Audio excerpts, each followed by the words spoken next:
dark room.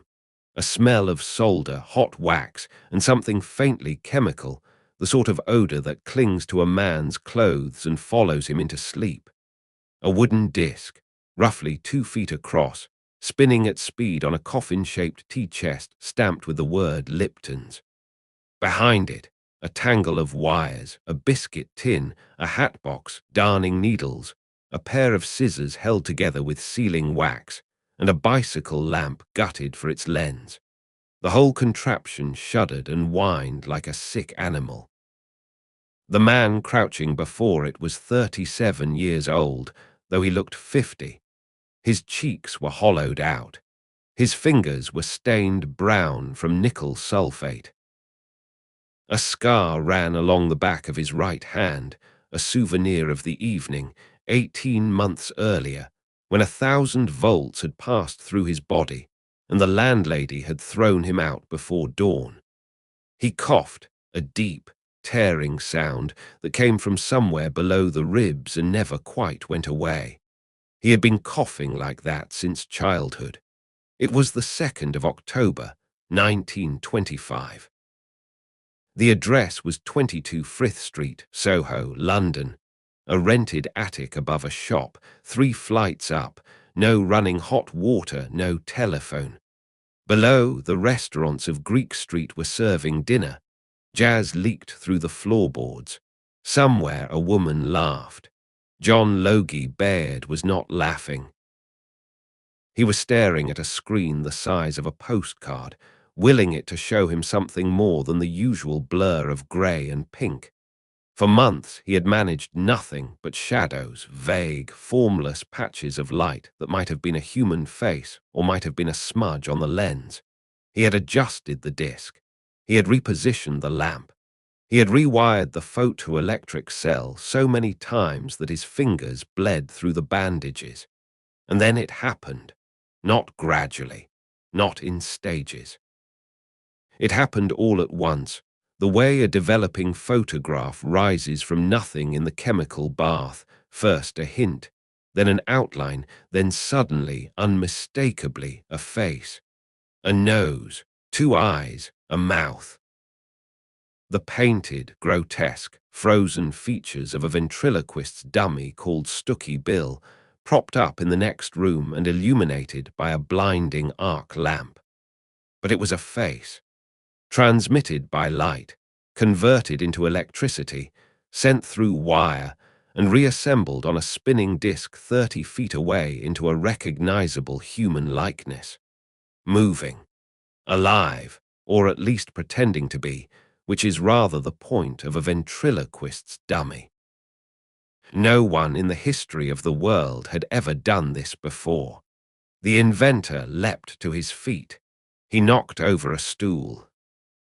Grabbed his coat, stumbled down 3 flights of stairs, burst into the office on the ground floor, and seized the first person he saw, a young office worker named William Edward Tainton, about 20 years old, who had been minding his own business behind a desk, and was now being dragged towards the staircase by a wild-eyed Scotsman with burnt hands. "Half a crown," the Scotsman gasped. "Sit in front of the machine. Just sit. Don't fidget. If you see your own face, don't be frightened." The young man was frightened anyway, but half a crown was half a crown. He climbed the stairs. He sat down, and the flickering, pulsing, ghostly image of William Edward Tainton's face appeared on the tiny screen in the next room, the first living human face ever transmitted by television. Tainton collected his half-crown and went back to work. He would live into his mid-90s, never quite understanding what had happened to him that October afternoon. When people asked, he would shrug and say it had all been rather odd. Baird did not collect anything.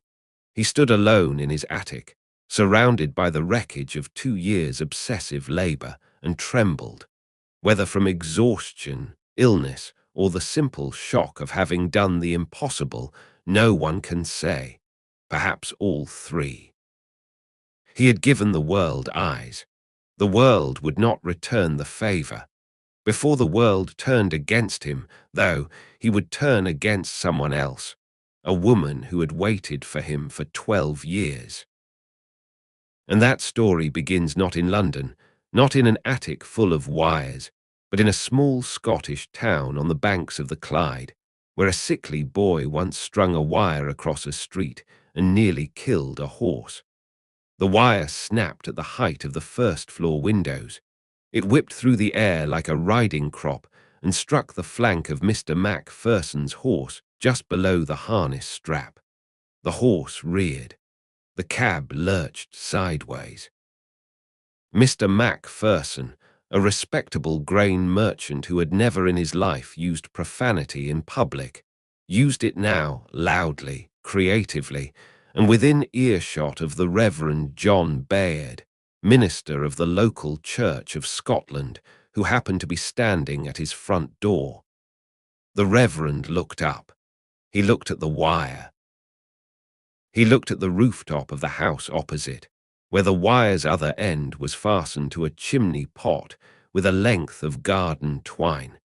He looked at his youngest son, aged 12, standing on the roof with a pair of pliers and an expression that combined scientific curiosity with the dawning awareness that curiosity sometimes has consequences.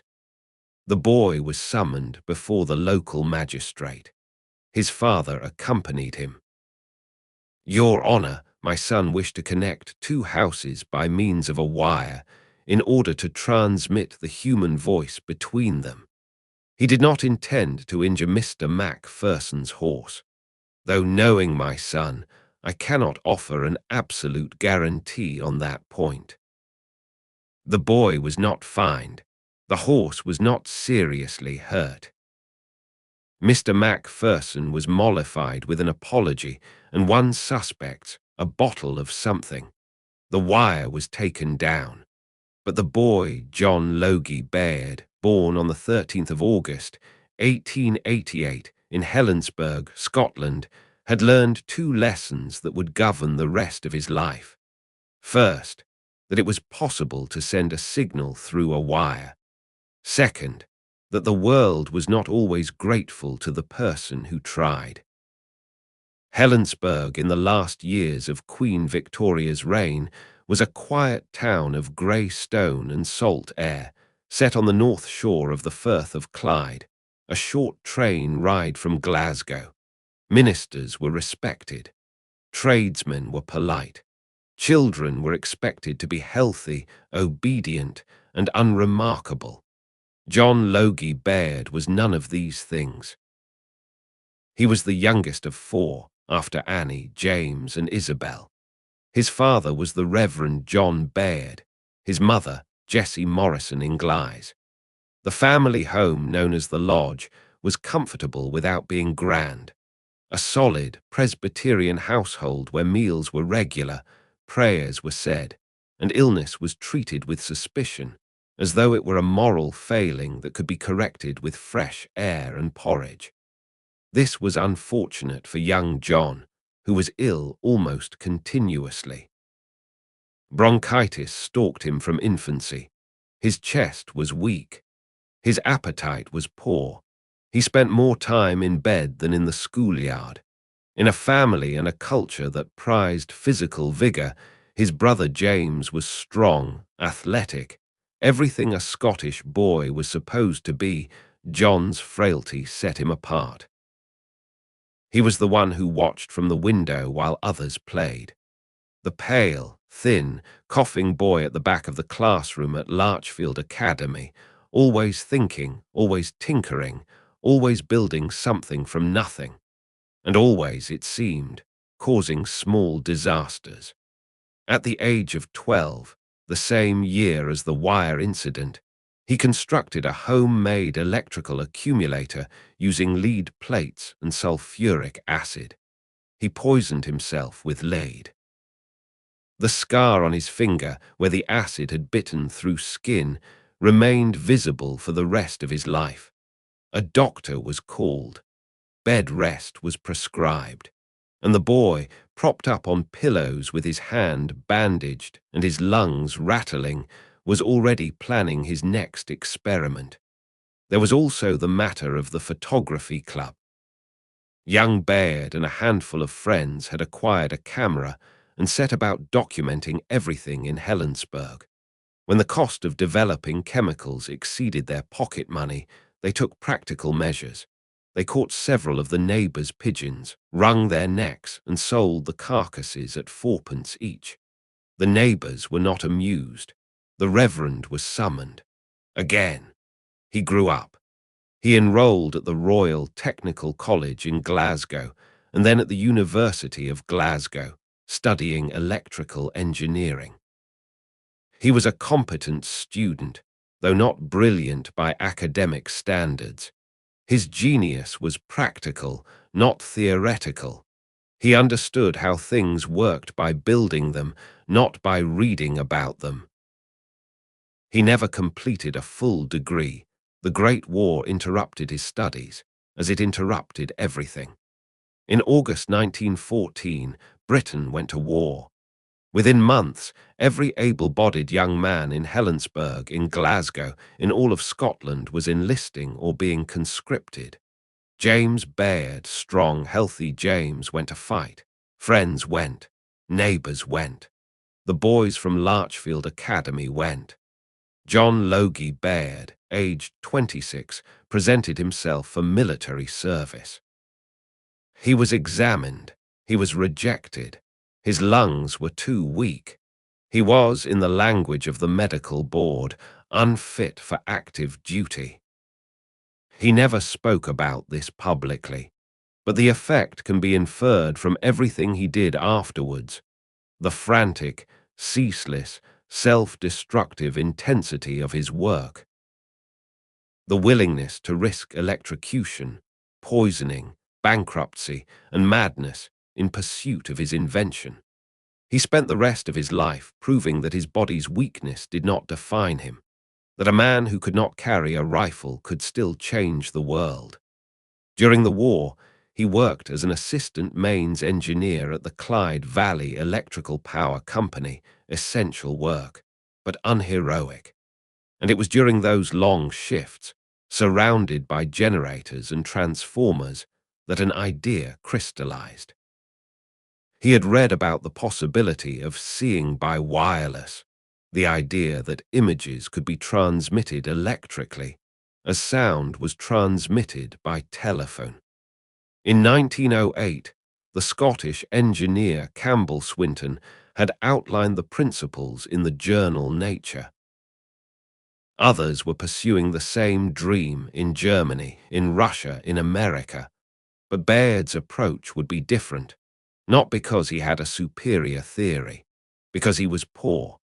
He could not afford cathode ray tubes and vacuum chambers. He could afford bicycle lamps and biscuit tins. And so he chose the mechanical path, the spinning disc, the flickering lamp, the method that better-funded laboratories had already begun to abandon. This choice, born of poverty rather than conviction, would define and ultimately destroy his career. The war ended. John Logie Baird, 29 years old, restless and unwell, decided to leave Scotland. Not for London, not yet. For somewhere warmer, stranger, and further from the grey weight of Presbyterian expectation. He chose Trinidad. The decision baffled his family, but Baird had a plan, or at least the ghost of one. He would go to the tropics, recover his health, make his fortune, and return to fund his real work. Trinidad was a revelation and not a pleasant one. The heat was crushing. The humidity made his cough worse. He attempted to manufacture jam from tropical fruit, but the fruit was riddled with insects. He tried honey. The bees stung him. He tried cotton and soap, with similarly dismal results. He also acquired a pet, a grasshopper, enormous by Scottish standards, roughly the length of his palm. He kept it in a box and fed it, by his own account, small quantities of rum. The grasshopper died. Baird recorded the cause of death, with characteristic deadpan humor, as delirium tremens. The nights were worse than the days. Unable to sleep, he set up electrical experiments in his rented bungalow, wires, batteries, flashes of light at odd hours. The local population, understandably alarmed, arrived at the most logical explanation. The Scotsman was practicing obeah Caribbean black magic. Stones were thrown. Windows were broken. Baird packed his bags. He also contracted malaria. And it was during one of the fever's shivering, hallucinatory episodes that he read an article about recent advances in the transmission of images by wire. In the delirium of a tropical disease, in a bungalow with broken windows, John Logie Baird made the decision that would consume the remaining 26 years of his life. He would build a machine that could see, not as a hobby, as his sole purpose. Everything else, health, money, comfort, love, would be subordinate to this one aim. It was the most courageous or the most reckless decision a man in his circumstances could have made. He was 31. He had no savings, no connections, no laboratory, no tools. He had malaria, chronic bronchitis, and a dead grasshopper. He sailed home to Britain in the spring of 1920. And when he arrived in Glasgow, thin, feverish, penniless, he found that one of the few people who had believed in his early experiments was gone. A friend named Godfrey Harris had been killed, by family recollection, in a dynamite accident in 1922. An explosion, a mishandled charge. A life ended in a fraction of a second. It was one more reminder that time was short and bodies were fragile. He also discovered that the world he had left behind had shifted. His family was older. His friends were scattered. And the woman he had been writing to, the woman he had perhaps hoped would wait, had made a choice that could not be undone. In a reading room in Glasgow, someone was waiting. Someone who would change everything and whom he would one day betray.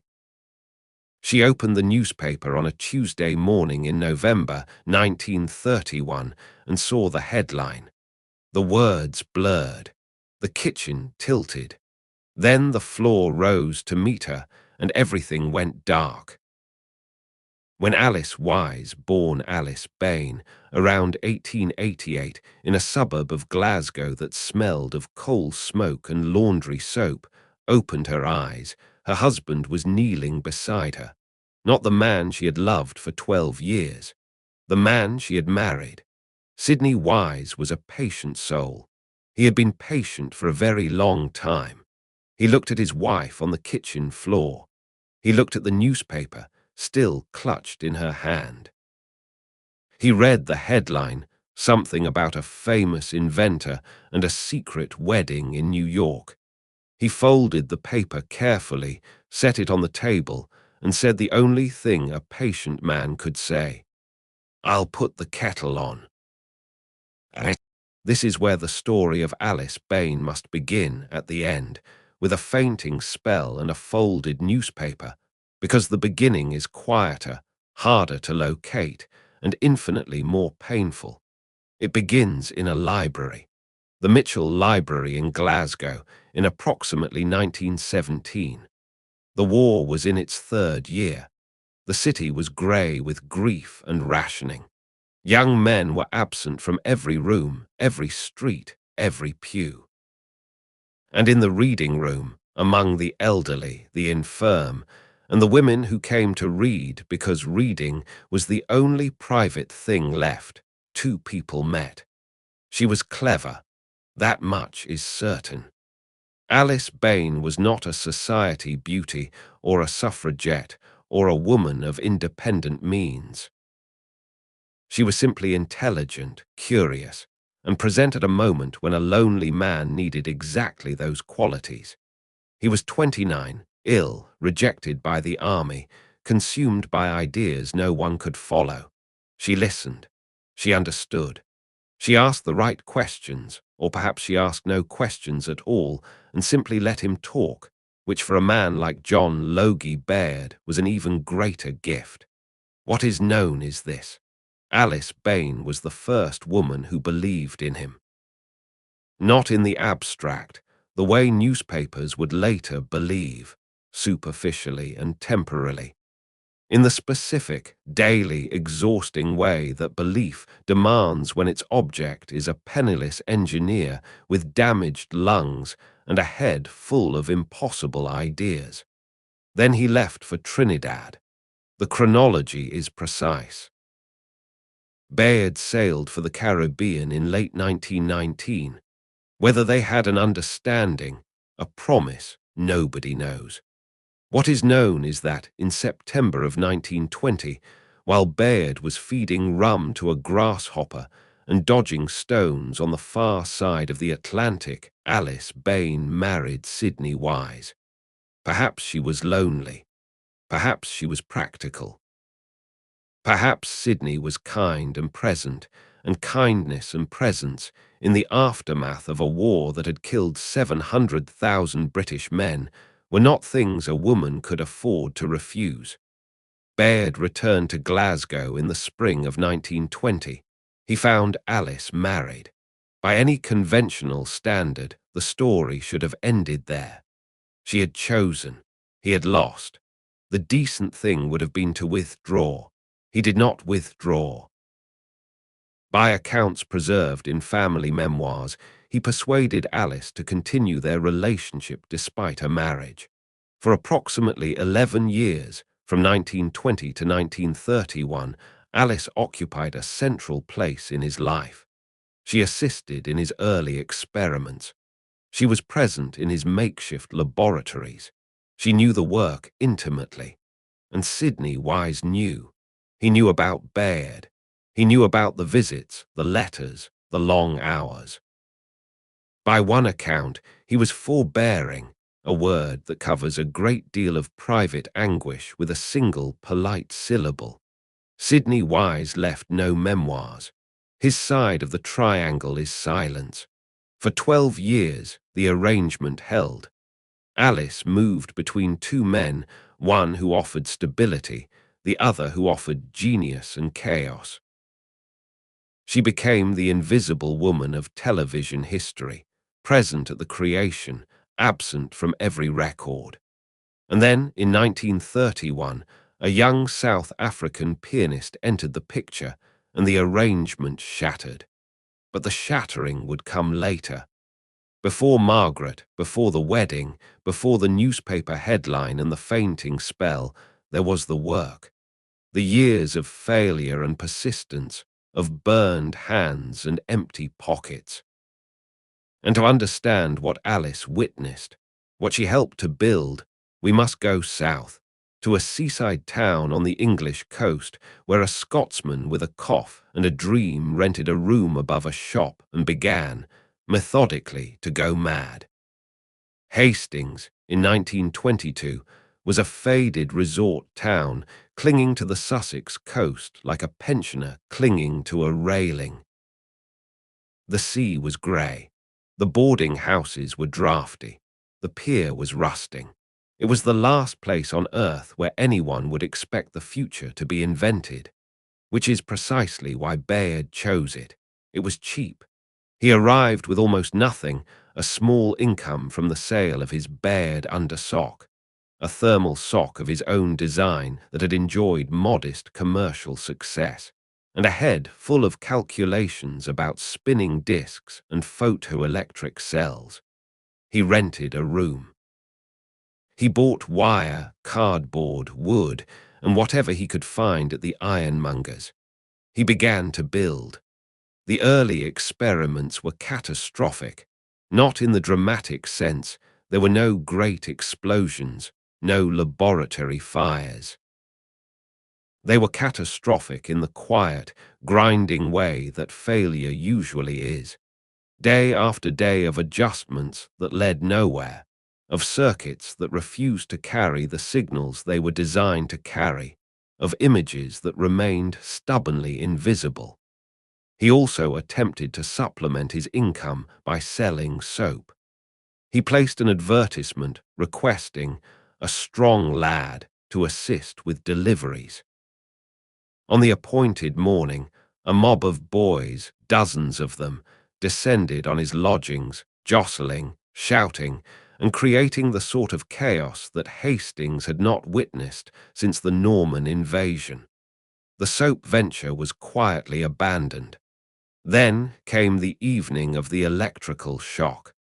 Most sources place it in late 1923. The voltage is not disputed. Approximately 1,000 volts delivered through a makeshift transformer that Baird had wired himself. The current passed through his right hand and up his arm. He was thrown backwards. The burn mark would remain visible for years.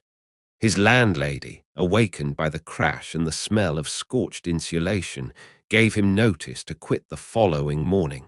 He packed his equipment and moved, not to a proper laboratory, to another rented room. He unwound his wires. He set up his discs. He continued. It was now 1924, and the experiments had moved to London. The inventor was 36 years old. He found his way to Frith Street in the heart of Soho, a neighborhood of restaurants, jazz clubs, and the sort of cheerful disreputability that tolerates eccentrics. He rented the attic above number 22. He hauled his equipment up 3 flights of stairs. He assembled his apparatus, the tea chest, the hatbox, the bicycle lenses, the darning needles, the scanning disc, the neon lamp, the photoelectric cell. He sealed the joints with sealing wax and prayer. And then, for months, nothing worked. The difficulty was not theoretical. A spinning disc with a spiral of holes, the Nipkow disc, named after the German inventor Paul Nipkow, who had patented the concept in 1884, could scan an image line by line, converting variations in light into electrical signals. Those signals could be sent through wire. At the other end, a second disc, spinning in synchronization, could reassemble the signals into a visible image. The principle was elegant. The execution was murder. The discs wobbled. The motor speed fluctuated. The photoelectric cell was too weak to detect the faint variations in reflected light. The neon lamp flickered unpredictably. The signal drowned in noise. Every component was handmade, improvised, bodged together from materials designed for entirely different purposes. It was like trying to build a violin from drainpipes. But he had one advantage that the well-funded laboratories did not. He had nothing to lose. The researchers at the Marconi Company and General Electric had reputations to protect, budgets to justify, superiors to satisfy. They moved cautiously, methodically, sensibly. Baird moved like a man on fire because, in a sense, he was. He tried everything. He failed at everything. Then he tried again, differently, faster, more desperately, until failure itself became a kind of fuel. He also engaged in deliberate deception, a fact that complicates the portrait of the noble inventor. From the mid-20s onward, Baird systematically misstated breakthroughs and gave misleading accounts of his experiments. He did this not from vanity, but from calculated paranoia. He knew that competitors were watching, and he wanted them to look in the wrong direction. He maintained secret workshops that he never disclosed publicly. He trusted no one with the full picture.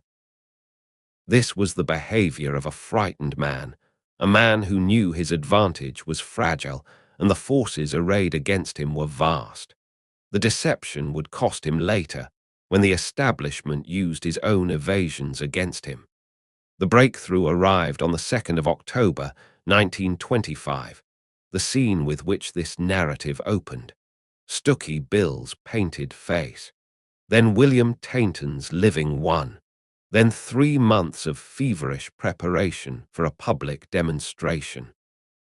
Baird knew he needed witnesses, credible authorities who could verify what he had achieved. He also knew, from bitter experience, what happened when he approached the press. The editor of the Daily Express had already provided a masterclass in institutional dismissal. "For God's sake, go down to reception and get rid of a lunatic who's down there," the editor had scrawled in a note to a junior colleague. "He says he's got a machine for seeing by wireless. Watch him. He may have a razor on him." The lunatic did not have a razor. He had something considerably more dangerous, proof. And on the 26th of January, 1926, he presented that proof to several dozen members of the Royal Institution and the press in the attic laboratory at Frith Street. The demonstration was modest by modern standards. The image was small, a few square inches. The resolution was crude, roughly 30 lines. The picture was pinkish-orange, tinted by the neon lamp. The subjects' faces looked ghostly, wavering, as though viewed through water. But they were faces, recognizable, moving, living human faces, transmitted from one room to another by an apparatus built from scrap. The Times reported it the following day, cautiously. Other newspapers were less restrained.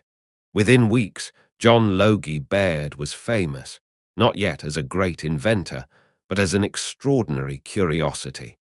The British public, weary of post-war gloom and hungry for wonders, embraced him with enthusiastic credulity. He was, for a brief and heady moment, the most talked-about man in Britain. He did not pause. He could not. The same month, he filed a patent for something called phonovision, a system for recording television signals onto gramophone discs.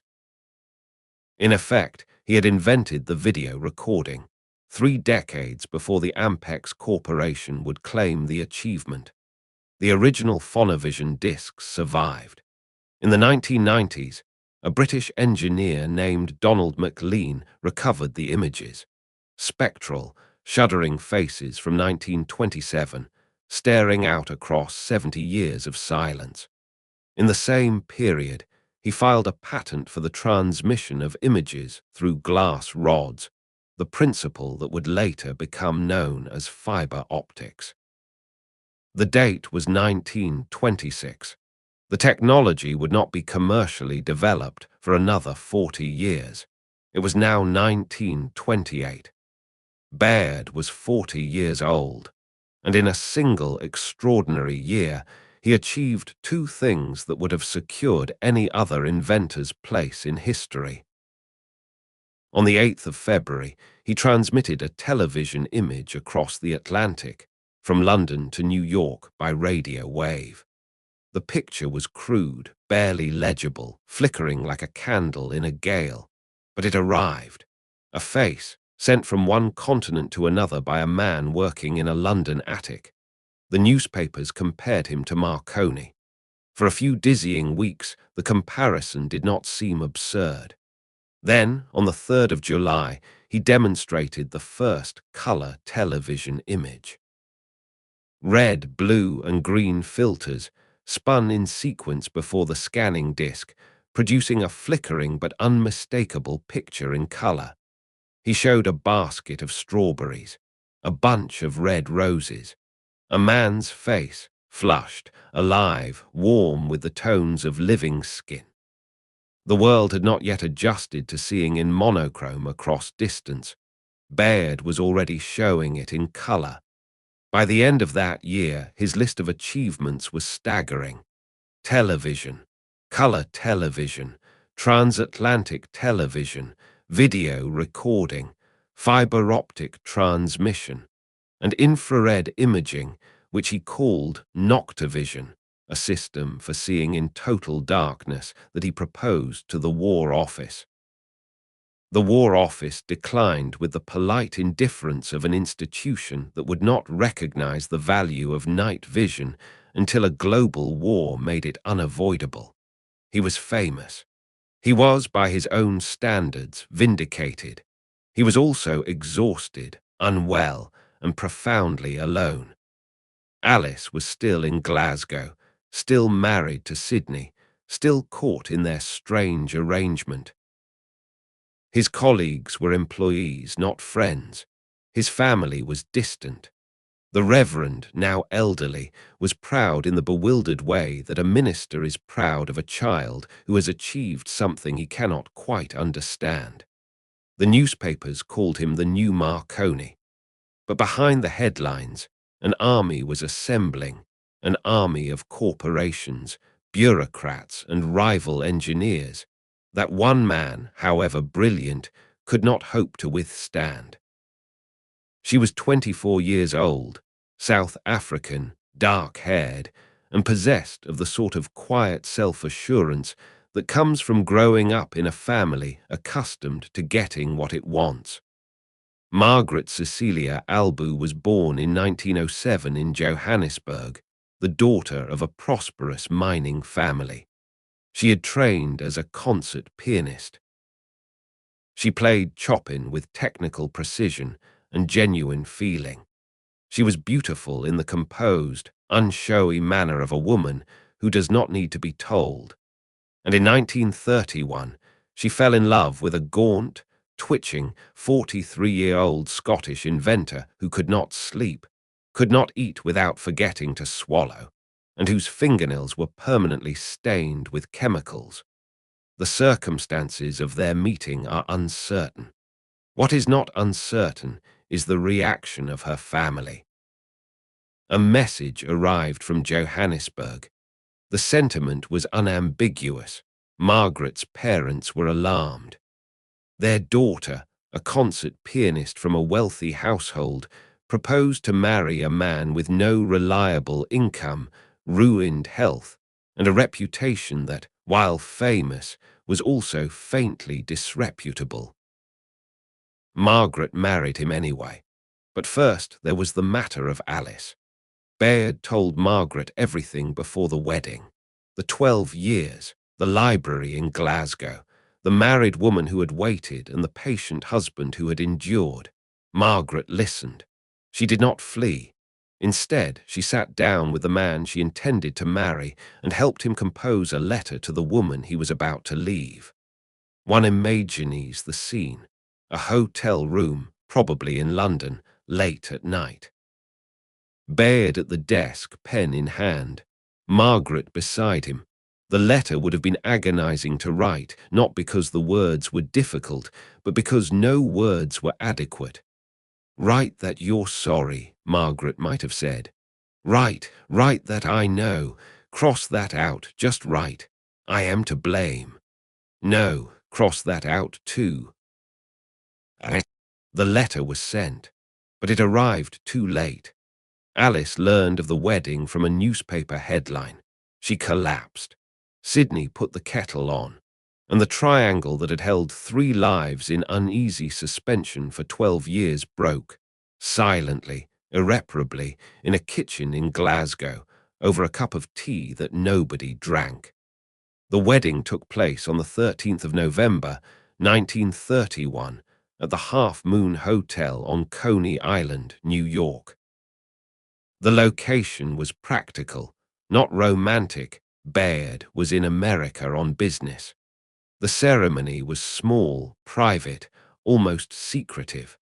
The man who had invented the most powerful instrument of publicity the world had ever known was terrified of being seen at his most vulnerable. There is something worth pausing over in this. Baird built a machine whose entire purpose was to make the invisible visible, to transmit the human face, in all its unguarded intimacy, across distances that had previously guaranteed privacy. And yet he craved invisibility himself. He shrank from cameras. He disliked interviews. He wanted the world to see, but he did not want the world to see him. This contradiction runs through his life like a crack through a lens. They returned to London. They settled at 3 Crescent Wood Road, Sydenham, chosen for its proximity to the Crystal Palace, where Baird Television Limited had established its main laboratories. The house was comfortable. It was also, very quickly, consumed by the work. Margaret discovered what Alice had known for years, that living with John Logie Baird was not so much a marriage as a cohabitation with a force of nature. He worked through the night, every night. The sound of his equipment, the whine of motors, the hum of transformers, the click of the scanning disc became the ambient noise of her existence. Wires ran along skirting boards. Lenses appeared on kitchen shelves. Scanning discs leaned against the umbrella stand. The piano, Margaret's piano, the instrument of her abandoned career, stood in the parlour with its lid closed. On the lid, a stack of technical drawings held down by a soldering iron. She never opened it again, not professionally. The pianist became a secretary, a nurse, a mother, and a shield. She managed his correspondence. She monitored his health. She forced him to eat when he forgot, which was often. She learned to decode the sounds of his laboratory through the bedroom wall, the steady hum that meant progress, the abrupt silence that meant failure, the muttered profanity that meant a burned finger. "John," Margaret said one morning, by her own account, though the exact words may have softened in the retelling, "you have had porridge in your hair since breakfast." He touched his head, felt the dried oats, looked at his fingers with the expression of a man discovering evidence of a crime he did not remember committing. "Is it still warm?" Their daughter, Diana, was born in 1932. Their son, Malcolm, followed in 1935. Baird adored them, fiercely, clumsily, in the distracted manner of a man whose hands were always busy with something else. "Do you see this wire?" he would say to Diana at bedtime, holding up a length of copper. "Little gnomes live inside it. Electrical gnomes. They haven't got names, but they're very fast. Faster than rabbits. Faster than Daddy when Mummy calls him for supper." Malcolm, who would grow up to become a professor of chemistry in Canada and devote much of his life to restoring his father's reputation, remembered these stories with a tenderness that transcends the decades. And yet, there is always and yet, in the lives of those who live for their work. The piano remained closed. Margaret's career remained unplayed. The children grew up in a house that hummed with electricity and smelled of solder, where their father was a nocturnal presence, glimpsed at dawn, heard through walls, felt rather than seen. In Sydenham, 3 miles from their home, stood a palace made of glass. Inside it was everything Baird had created. Within 2 years, the palace would burn to the ground. And before the fire, a different kind of destruction would arrive, not from outside, but from the very institution that owed its existence to his work. Picture 2 rooms. They exist simultaneously in the same city in the same year, 1934. They are separated by 12 miles of London streets, but they might as well be on different planets. The first room is small. It is cluttered. The ceiling is low. There is one window, grimy with soot.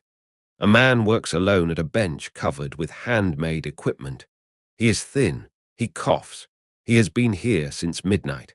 It is now 4:30 in the morning, and the only light comes from a neon lamp the color of a winter sunrise. This is the laboratory of John Logie Baird. The second room is vast. It is clean. The ceiling is high. There are electric lights, central heating, and a staff canteen down the corridor. 114 engineers, each with a university degree, each with a salary, each with access to the finest electronic components in the empire, work in orderly shifts under the direction of a calm, methodical Russian immigré named Isaac Schoenberg. This is the Research Department of Electric and Musical Industries Limited, EMI, in Hayes, Middlesex. 114 against 1. The man who would replace Baird was born in Pinsk, in what was then the Russian Empire. He had worked for the Russian Marconi Company before the Revolution, emigrated to Britain, and risen with remarkable speed to the summit of the British electronics industry. Quite how a Russian immigré secured such immediate access to the inner circles of British technology has never been fully explained. What matters for this story is what Schoenberg commanded: 114 trained scientists, a licensing agreement with the Radio Corporation of America, which gave his team access to Vladimir Zworykin's iconoscope, the first practical electronic camera tube, and a budget that Baird could not have imagined in his most feverish dreams. In effect, EMI did not invent electronic television from scratch. It adapted American technology with British engineering and vast corporate funding. Baird, meanwhile, was still hand-wiring circuits in a room that smelled of sealing wax. One must be careful here. It would be easy to cast this as a simple morality tale, the lone genius crushed by the soulless corporation. Schoenberg was not a villain. He was a brilliant engineer. His team produced genuine innovations: the emitron camera, the 405-line system, that were technically superior to Baird's mechanical approach. The electronic picture was sharper, steadier, more reliable. It was, by objective measure, the better technology. But better and fair are not the same word. The question was not simply which system was superior.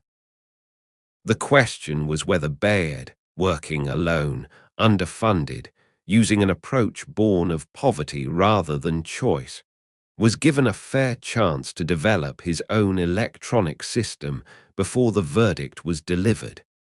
The answer, examined honestly, is probably not. In 1934, the British government appointed the Selston Committee to evaluate the competing systems and recommend a standard for national broadcasting. The committee's report recommended a trial. Both systems would be tested in alternating BBC broadcasts, and the better one would be adopted. On paper, this was fair. In practice, the fairness was illusory. The BBC controlled the conditions of the trial. The BBC controlled the schedule. And the BBC, as an institution, had already made up its mind. The Director General, Lord John Reith, a towering, austere Scotsman who ran the corporation as though it were a cross between a church and a military regiment, personally disliked Baird. The reasons were temperamental and ideological. Baird promoted his work through the press, through public demonstrations, through commercial pressure. Reith considered this vulgar. To Reith, Baird was a showman, and showmen were not to be trusted with the nation's airwaves. George Bernard Shaw, who had been one of the first celebrities to appear on Baird's experimental broadcasts, reportedly observed that Reith treated the inventor as though he were a traveling salesman who had wandered into a cathedral. The remark was characteristically sharp, and like most of Shaw's remarks, uncomfortably close to the truth. The trial broadcasts began in 1936 from the BBC's new transmitter at Alexandra Palace. The Baird system offered 240 lines of resolution, scanned mechanically. The Marconi EMI system offered 405 lines, scanned electronically. The difference was visible to the naked eye. The EMI picture was sharper, steadier. The Baird picture shimmered and wavered, as though seen through heat haze. Meanwhile, on the far side of Europe, a different broadcast was taking place. In August 1936, the Berlin Olympic Games became the first major sporting event transmitted by television. The German company Fernseh AG, which had licensed Baird's technology, provided much of the equipment. Hitler saluting athletes, Jesse Owens running, swastika flags filling the screen. The machine built to show the world beauty was, on its first grand public stage, glorifying a regime that would plunge the world into darkness. The inventor watched from London and said nothing. What, after all, was there to say? Then came the fire. On the night of the 30th of November, 1936, the Crystal Palace caught fire. The blaze began, according to most accounts, in the office of the palace's manager, though the precise origin was never established. Within minutes, the great glass andiron structure, built for the Great Exhibition of 1851, relocated to Sydenham in 1854, was engulfed. The fire was visible from 10 miles away. The glass panels shattered. The iron framework buckled. By dawn, the Crystal Palace was a skeleton. Baird's laboratories were inside. His equipment, years of accumulated work, prototypes of color and three-dimensional television, research notes, technical drawings, was destroyed. The insurance would not cover the full loss. The value in any case was incalculable, not in pounds but in time, time that Baird did not have. He stood on the hill above Sydenham and watched. Margaret was beside him. Diana, 4 years old, was in her arms. Malcolm, barely a year old, slept in his pram. The family watched the glass palace burn. What does a man feel watching his life's work dissolve into smoke? The biographies do not say. The family memoirs are silent on this point. Perhaps he was too stunned to feel anything.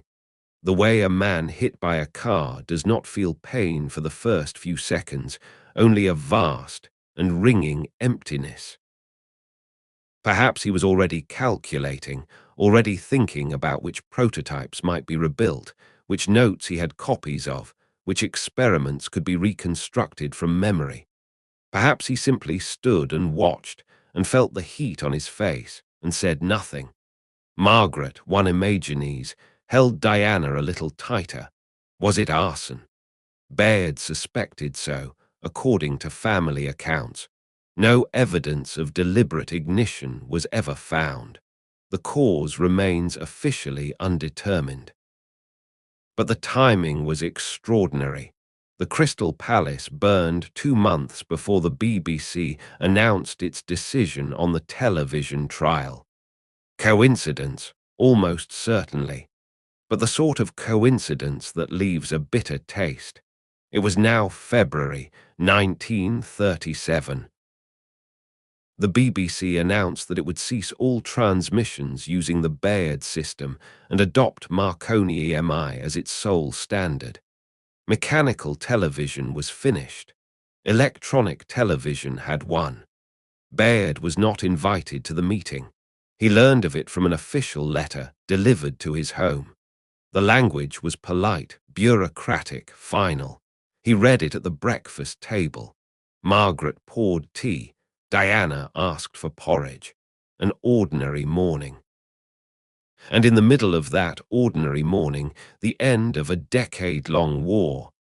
They wrote with regret, he said, setting the letter on the table beside the toast rack.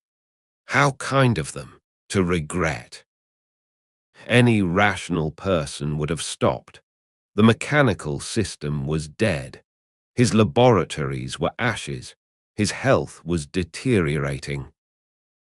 He was 48 years old, and the institution he had spent a decade courting had slammed the door. He did not stop. Instead, and this reveals more about his character than any triumph, he immediately began working on a fully electronic color television system. He abandoned the mechanical disc that had defined his career.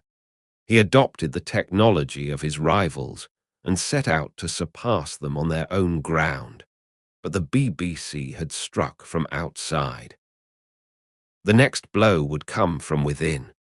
The process had begun years earlier, as far back as 1933 or 34, when the board of Baird Television Limited first began to question whether the man whose name was on the door should also be the man making the decisions. The company had been founded in 1928 to commercialize Baird's patents. He was the managing director and chief engineer, but he was not a businessman. He could not read a balance sheet with the fluency he brought to a circuit diagram. He trusted people he should not have trusted, and those people, the financiers, the directors, the smooth-spoken men who understood boards and leverage, gradually removed him from power. The chief instrument of this removal was Sidney Mosley. Mosley was a journalist, charming, ambitious, possessed of an instinct for proximity to greatness that bordered on parasitism. He had attached himself to Baird in 1926 and made himself indispensable, writing articles, organizing demonstrations, lobbying Parliament, managing the press.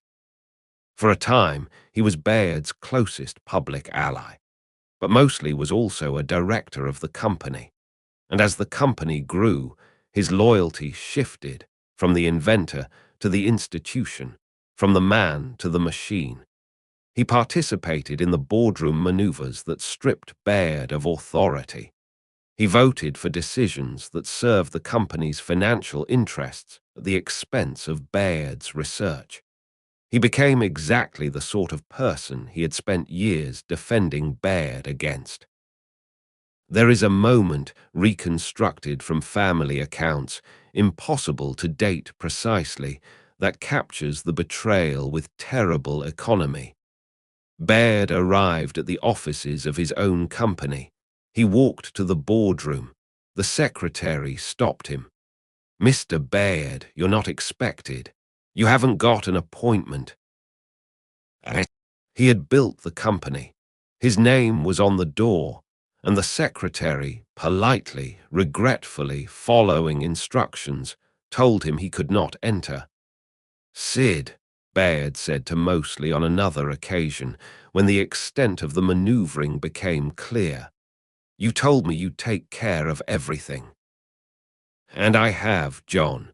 That's precisely the problem, isn't it?" Whether that exchange occurred in those exact words is unknowable, but the substance is documented. Baird was removed from operational control of the company that bore his name.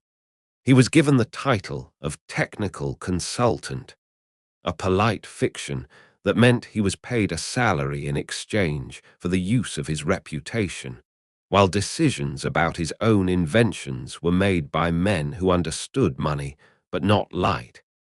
He did not rave. He did not sue. He did not go to the press. He went back to his laboratory and worked. It was the only response he had ever known. When the world hurt him, he soldered something. The BBC had turned its back. His own company had locked its door. His body was failing. Alice was gone, lost to a newspaper headline. The Crystal Palace was ashes.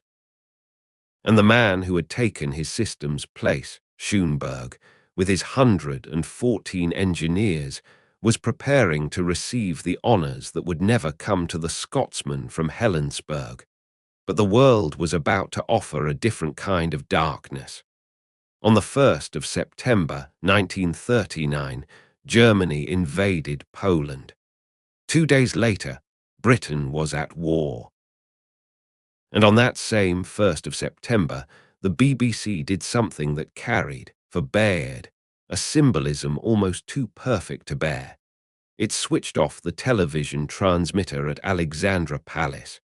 The last image broadcast before the screen went dark was a Mickey Mouse cartoon.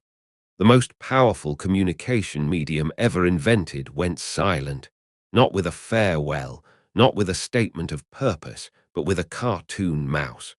The screens went black. The war began.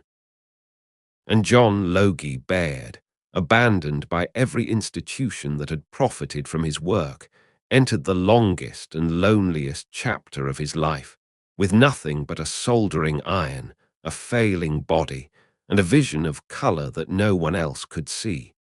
The war years were, by any external measure, the emptiest of Baird's life. No headlines. No public demonstrations. No BBC broadcasts bearing his name. He was 51 when the war began. He looked 65. He had been offered nothing. No government contract. No military commission. No laboratory space. No funding. No team. The War Office, which had declined his Noctivision infrared system a decade earlier, did not come back to apologize. The Admiralty, which could have used his high-speed facsimile technology for encrypted image transmission, did not call. The men who ran Britain's war effort had filing cabinets full of urgent priorities, and the name Baird was not in any of them. He worked alone. First in Sydenham, in a small private laboratory funded from his dwindling savings. Later, when the bombing made London unsafe, he evacuated, first to Cornwall, then to Bexhill-on-Sea, a quiet town on the Sussex coast where the sea air was supposed to be good for damaged lungs, and where the Luftwaffe, presumably, had no particular interest in a retired inventor and his soldering iron. The supposition about the Luftwaffe was correct. The supposition about the sea air was not. His health continued to decline. But his mind, that restless, relentless, brilliantly undisciplined mind, was operating at a level it had never reached before. He was building the future. Again, still, as always. The machine he constructed in those years was called the telechrome. It was the world's first fully electronic color television display, a cathode ray tube that used a double electron beam and color phosphors to produce images in red, green, and blue. The resolution was 600 lines. He built it with his own hands, in a room that shook when the wind came off the channel, using equipment purchased with his own money. Let that settle for a moment. In 1944, while the Allied armies prepared to invade Normandy, while V-1 flying bombs fell on London, a 55-year-old man with failing lungs sat in a rented room on the south coast of England and single-handedly invented high-definition color television. 600 lines, a level of picture quality that commercial broadcasting would not achieve for another 20 years. He did not do it for money. There was no money. He did not do it for recognition. There was no audience. He did it because the pictures in his head demanded to exist. The demonstration took place in the summer of 1944. A small group of journalists and scientists were invited to his laboratory. They sat in the darkened room. The telechrome was switched on, and on the screen, no larger than a dinner plate, a human face appeared. In color, red lips, blue eyes. The warm, pinkish tone of living skin, moving, breathing, alive. The witnesses were astonished. Reports in the technical press were enthusiastic. Here was a system that outperformed anything the BBC was broadcasting, anything anyone in the world was broadcasting. The work of one man. The BBC was not interested. The government was not interested. Baird wrote to the BBC with the meticulous care of a man who knows he is not welcome. Margaret helped with the phrasing. She had become, over the years, his editor as well as his nurse, smoothing his blunt Scottish directness into language that bureaucrats could tolerate. "Not revolutionary," she said, reading over his shoulder. "They don't like that word. Right, promising. They like words that commit them to nothing." He changed the word. He signed the letter. She posted it. The reply came 3 weeks later. Polite, brief, non-committal. "We thank you for your interest. At the present time, the corporation's priorities are focused on the restoration of standard broadcasting services. Your proposal will be considered in due course." Due course. Two words that, in the lexicon of British institutional language, mean never, or at least, not while you are alive. He also corresponded with the Admiralty and the War Office. The contents of this correspondence remain partially classified, a fact noted in several biographies and confirmed by the absence of certain documents from the public record. He proposed systems for infrared submarine detection, high-speed encrypted image transmission, and night observation equipment. What was accepted, what was rejected, and what was quietly appropriated without acknowledgement remains unclear. One pattern deserves naming because it recurs throughout his story. The outsider proposes an idea. The establishment declines. Years later, the establishment adopts something remarkably similar, without acknowledgement. Baird's infrared system preceded military night vision by a decade. His glass rod patent preceded commercial fiber optics by 40 years. His high-speed facsimile anticipated technologies that would not become standard until the digital age. Credit, in the history of technology, follows power, and power belongs to institutions. Baird had a rented room and a soldering iron. Men with rented rooms do not write official histories, but he was not entirely alone. He had Margaret, and Margaret, during those war years, performed a feat of endurance that has never received proper recognition. She managed the household on a diminishing income. She raised 2 children in a succession of rented accommodations, each smaller and more drafty than the last. She handled his correspondence, his finances, his medical appointments. She sat with him through the long nights when his cough would not stop and the sound of the sea outside was less a comfort than a mockery. She also won suspects, grieved. Not openly, Margaret was not a woman for open grief, but quietly in the private hours for the life she might have had. The concerts, the music. She had traded Chopin for circuit diagrams. She had done it willingly for love. But love, however genuine, does not entirely silence the instrument it has closed. The calendar read February 1946. The war had been over for 9 months. Britain was victorious, but exhausted. Rationing was tighter than during the war itself, and the BBC was preparing to resume television broadcasting. Baird wrote again to the BBC, to the Postmaster General, to anyone who might listen. He outlined a post-war television service built on high-definition color. He described large-screen projection for cinemas.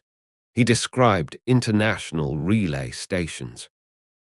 He described, in precise technical language, the world of the year 2000, color in every home, images transmitted around the globe in real time. He described all of this in 1944 and 45. It would all come true, every word. He would not live to see any of it. On a February morning in 1946, John Logie Baird woke and could not move his right hand. He lay still for a moment, processing this information the way he processed all information, as a signal to be interpreted, a fault to be diagnosed. He attempted to flex his fingers. Nothing. He tried to sit up and discovered that his right leg was similarly uncooperative, heavy, distant, as though it belonged to someone else. He called for Margaret.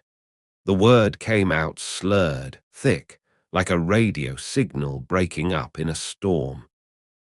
He heard himself from the outside, the way a man hears his own voice on a recording, and what he heard frightened him more than the dead hand or the unresponsive leg. Not the fear of dying. He had lived with that for decades. What terrified him was the fear of silence. He was a man who had spent 30 years learning to transmit images, signals, ideas, and now the transmitter was failing. The signal was breaking up. The screen was going dark.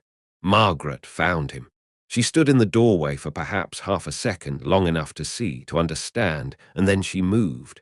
No tears, no hesitation. There would be time for those later in private. She rang the doctor.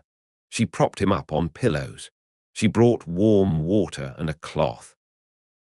And then, because she knew her husband, knew what he needed more than medicine or comfort, she fetched a pencil and a notebook and sat down beside the bed. "Talk to me," she said. "I'll write it down." He talked, slowly, with immense effort, shaping each word as though sculpting it from wet clay. Not about his condition. Not about fear. About color television. About the telechrome's phosphor ratios. About a modification to the electron gun that he had been considering since Thursday. Margaret wrote. Her handwriting was neat, practiced, the handwriting of a woman who had been doing this for 15 years. She sketched the diagrams he described, following his murmured instructions. "No, the cathode goes to the left. The left, darling. Yes, there." She did not understand all of it. She had never pretended to. But she understood that this, the act of recording, of preserving, of catching the signals before they faded, was the most important thing she could do for him. More important than medicine. More important than prayer. The doctor arrived. He examined the patient. He spoke to Margaret in the hallway, in the low, careful tones that doctors reserve for bad news. Cerebral thrombosis, a clot in the brain. The right side is partially paralyzed. Speech is affected but not destroyed. Cognitive function appears intact, remarkably so. Rest is essential. He paused, chose his next words with professional delicacy. "Recovery is possible, Mrs. Baird, but I would not use the word likely. And further episodes are not unlikely." Margaret thanked him. She showed him out. She returned to the bedroom where her husband was attempting to draw a circuit diagram with his left hand. The lines wobbled. The labels were nearly illegible. But the circuit itself, she would later show it to engineers who confirmed this, was technically precise. "The doctor says you need rest," she told him. "The doctor," he replied, with a clarity that the stroke had not quite managed to erase, "has never built a color television." There followed 4 months that were either the most heroic or the most heartbreaking of a life that had known a great deal of both. From February to June of 1946, Baird was confined to his bed, or rather, to the narrow geography his damaged body would permit. The bed, the chair by the window, the short corridor to the bathroom that required Margaret's arm and 10 minutes of concentration. His mind remained sharp. Agonizingly, almost cruelly sharp. The brain that had conceived of television, color broadcasting, fiber optics, infrared vision, and three-dimensional imaging was fully operational, trapped inside a body that could no longer hold a pen. It was as though the universe had devised a punishment specifically calibrated to his gift. The man who had invented the transmission of images was losing the ability to transmit his own thoughts. He adapted. He dictated. Margaret wrote. He drew with his left hand, slowly, painstakingly. He made lists of equipment for the next laboratory. He drafted letters to potential investors, to the BBC, to the Royal Society. The letters were never sent. Margaret slipped them into a drawer instead of a postbox, but the writing of them sustained him. Planning for a future he would not inhabit was the only form of hope still available. The children visited every day. Diana, 14, had her mother's quiet self-possession. She held her father's good hand and spoke about school with a brightness that required considerable effort. Malcolm, 11, was more direct. He asked questions. How did the telechrome work? Why was the sky blue? Was it true that electricity moved at the speed of light? His father answered. The answers were slower now, interrupted by pauses and the occasional search for a word that had slipped beyond reach. But they were complete. "Dad," Malcolm said one afternoon, "tell me about Trinidad again." And sometimes, in the late afternoon, when the light through the window turned golden and the sea was quiet, the inventor set aside the technical talk entirely. Not television, not patents, Trinidad. "Green," he said, for the dozenth time, as though the color still amazed him. Like a jewel, sat in his box and looked at me. I swear he understood every word I said. "And you fed him rum," Malcolm said, because he knew the story and wanted to hear it again. "I did. A terrible thing to do to a grasshopper. He developed a taste for it. Wouldn't eat anything else. Died of it in the end." A pause, a half-smile. "Don't follow his example, either of you. Stick to tea." The children laughed. Their father's eyes crinkled. Margaret, listening from the doorway, turned away so that no one would see her face. These were the last stories, not the last words.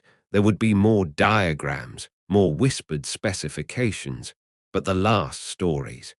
The ones that would stay with his children long after the patents had expired and the telechrome had become a museum piece. A grasshopper in a box, a wall of tropical rain.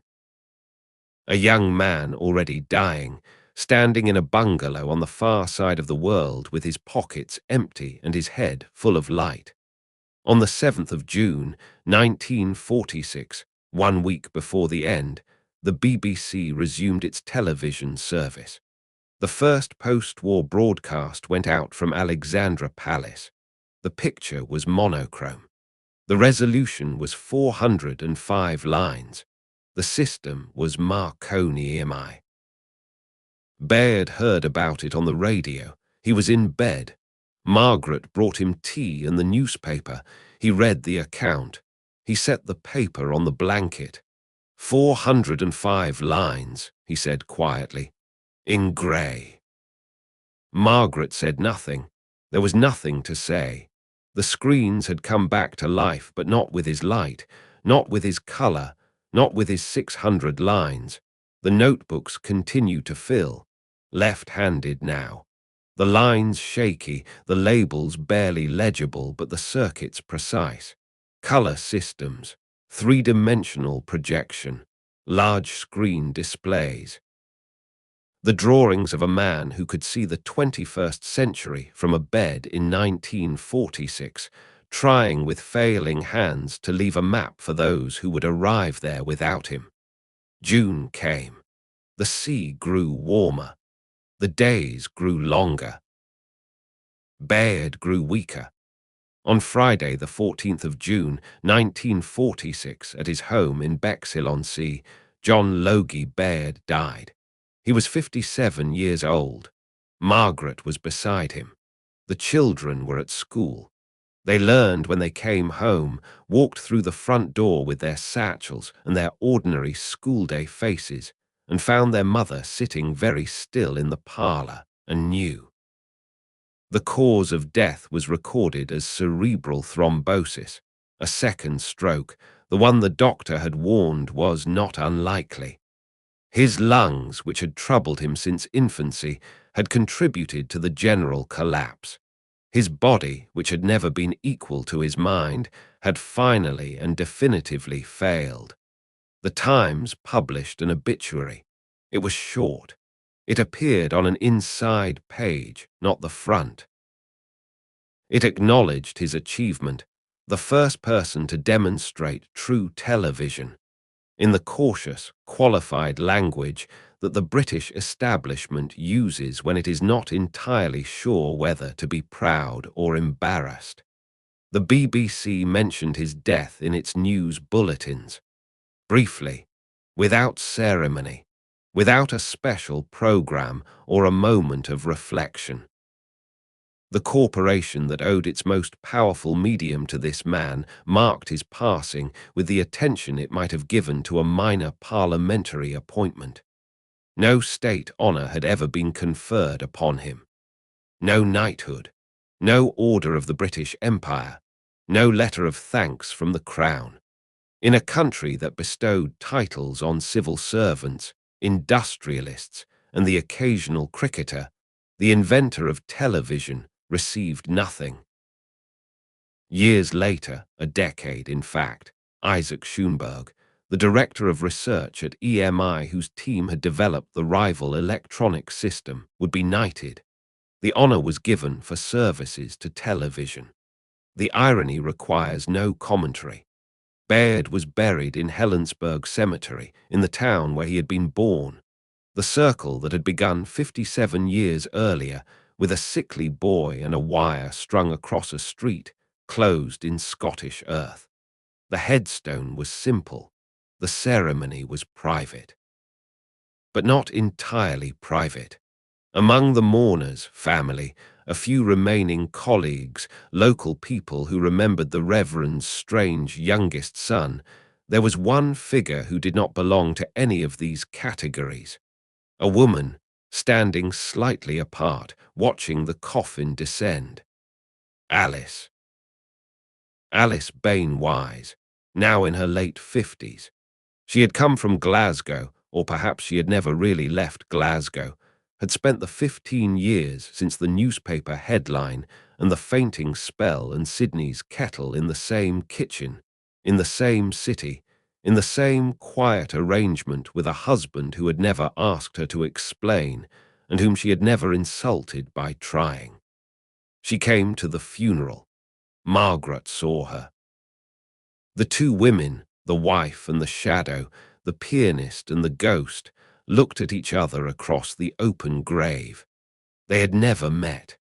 They had occupied the same man's heart for overlapping decades without ever standing in the same room. What passed between them in that look? What words, if any, were exchanged by the church door, on the gravel path, in the awkward no-man's land between the service and the departure? Neither woman ever spoke about it. Not to family, not to biographers, not to anyone who left a record. It is the deepest silence in this story, deeper than the silence of the BBC, deeper than the silence of the War Office files, deeper than the silence of the darkened screen. Two women who loved the same man, standing on opposite sides of his grave, saying nothing, or everything. We will never know which. Alice Bain-Wise returned to Glasgow. She lived another 25 years. She died in 1971 at the age of 83, having never spoken publicly about the man she had loved in secret for half her life. Sydney, patient, forbearing Sydney, had predeceased her. He left no memoirs. His side of the triangle remained to the end silence. Margaret went home. She had 2 children to raise and very little money. The patents, Baird's vast, tangled legacy of intellectual property spread across dozens of filings in multiple countries were in disarray. Some belonged to Baird Television Limited, which had been absorbed by the Rank organization. Some were personal, some were lapsed. Some were classified. The royalties amounted to almost nothing. The inventor of the most commercially successful technology of the 20th century had left his family with barely enough to carry on. Margaret sold what she could: patents, equipment, personal effects. She did not sell the notebooks, the diagrams drawn with the left hand, the specifications dictated from the bed, the plans for machines that would not be built for decades. She kept those. She kept them for 50 years, in boxes, in drawers, in the careful custody of a woman who understood that her husband's true legacy was not in the objects he had built, but in the ideas he had recorded. She did not remarry. She did not return to music, except privately for herself late at night, when the children were asleep. The lid of the piano finally opened, and Chopin drifted through a house that no longer hummed with electricity. She lived for 50 years after her husband's death, 50 years of quiet, fierce advocacy on his behalf. She gave interviews. She wrote letters. She corrected inaccuracies. She maintained contact with historians and engineers who expressed interest in the story the BBC had been so eager to forget. She was, in the vocabulary of mythology, the keeper of the flame, though the flame, in this case, was not metaphorical. It was the pale, flickering glow of a neon lamp in a dark room on Frith Street, preserved in memory, because one woman refused to let it die. Margaret Baird died in 1996, at the age of 89. She had outlived her husband by half a century. She had seen the world he predicted come into being: color television, satellite broadcasting, screens in every home, images transmitted around the globe in fractions of a second. She had seen all of it.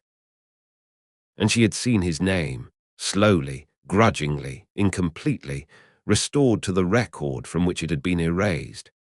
Diana Baird, their daughter, lived quietly. She avoided publicity. She did not seek to carry her father's banner. She had been 4 years old when the Crystal Palace burned and 14 when her father died. A childhood framed by those two fires, one literal, one metaphorical, left her, one suspect, with a preference for the unscorched corners of existence. Malcolm Baird became a professor of chemistry at McMaster University in Hamilton, Ontario. He was 11 when his father died, the age of grasshopper stories and left-handed circuit diagrams, the age at which fathers are still invincible. He spent much of his adult life doing what his mother had done privately for decades, restoring his father's name. He edited and published his father's memoirs, Television and Me, which appeared in 2004, nearly 60 years after the memoirist's death. He co-authored with Anthony Cam a scholarly biography, John Logie Baird, A Life, published in 2002. He created and maintained a family archive. He gave lectures. He corrected the record. He assembled his father, piece by piece, from the fragments that remained. Letters, patents, photographs, the fading recollections of people who had known the thin man with the burnt hands and the ceaseless cough. It was, in its way, a form of reverse television. The sun took the scattered, distorted, fading signals of a life, noise, static, interference, and reconstructed them into a coherent image. He did for his father what his father had done for the human face. He made the invisible visible again. The honors came late. They always do. In 2002, a BBC poll named John Logie Baird the 44th greatest Briton of all time. Let the irony of that sink in for a moment. The corporation that had rejected his system, ignored his colour television, and declined to broadcast a special programme upon his death, now placed him on a list alongside Shakespeare, Churchill, and Darwin. Whether this represented genuine reassessment or convenient institutional nostalgia is a question each listener must answer for themselves. In 2006, a memorial plaque was unveiled at 22 Frith Street, the attic where television was born. In 2014, a statue was erected in Helensburgh. His name was given to streets, university buildings, and an asteroid, number 15,731, a lump of rock orbiting silently between Mars and Jupiter, named for a man who wanted to send pictures through the air. These honors are real. They are also performances, rituals of recognition that serve the present more than they redress the past. To name an asteroid after a man does not undo the fact that he was denied a knighthood. To unveil a plaque does not compensate for the decades during which the building's significance was unmarked. The dead are not consoled by statues. Statues console the living, and the living, it must be said, have been remarkably thorough in their forgetting. Ask anyone under the age of 40 who invented television. You will receive a blank stare or a guess, an American. Or, if the person is unusually well informed, the name Philo Farnsworth, the Utah farm boy who developed an electronic system in America at roughly the same time. Farnsworth's story has been told on American television, in American films, in the American curriculum. Baird's story has been told, where? In a few biographies read by specialists, in a plaque on a wall in Soho that most pedestrians walk past without looking up. The machine he built sits behind glass in the Science Museum in London. It is small, crude, almost comically primitive, the tea chest, the scanning disc, the darning needles, the bicycle lamp. Schoolchildren on field trips glance at it and move on, drawn by shinier exhibits. They do not understand what they are looking at. They are looking at the moment the world changed. The moment a human face crossed the boundary between presence and absence, between here and there, between the seen and the unseen. Every screen you have ever looked at, the television in your living room, the computer on your desk, the phone in your hand, the monitor in the hospital, the display on the dashboard of your car, descends from that machine. Not in a straight line, not by a single path. Technology does not work that way. But the idea, the central, radical, world-altering idea that a moving image could be captured, transmitted, and reassembled at a distance, began in a dark room in Soho, in the hands of a man who could not afford proper equipment and so built the future out of rubbish. He was not a saint. He was vain about his priority. He was paranoid about his competitors. He was careless with the woman who loved him first and clumsy with the woman who loved him last. He could not manage money, could not manage people, could not manage his own health. He lied about dates when it suited him. He exaggerated achievements when it served his cause. He was, in short, a human being, flawed, contradictory, difficult, and possessed of a single, magnificent, all-consuming gift that burned through every other aspect of his life like a current through a fuse. The gift was this: he could see what was not there. He could look at a biscuit tin and see a television. He could look at a darning needle and see an optical component. He could look at a dark room and see, shimmering in the darkness, the face of a person who was not present, a face transmitted by light across impossible distance, trembling on a screen the size of a postcard. He saw it first, before Schoenberg, before Zwerichin, before Farnsworth, before all of them. He saw it first, and he built it first, and he showed it to the world first.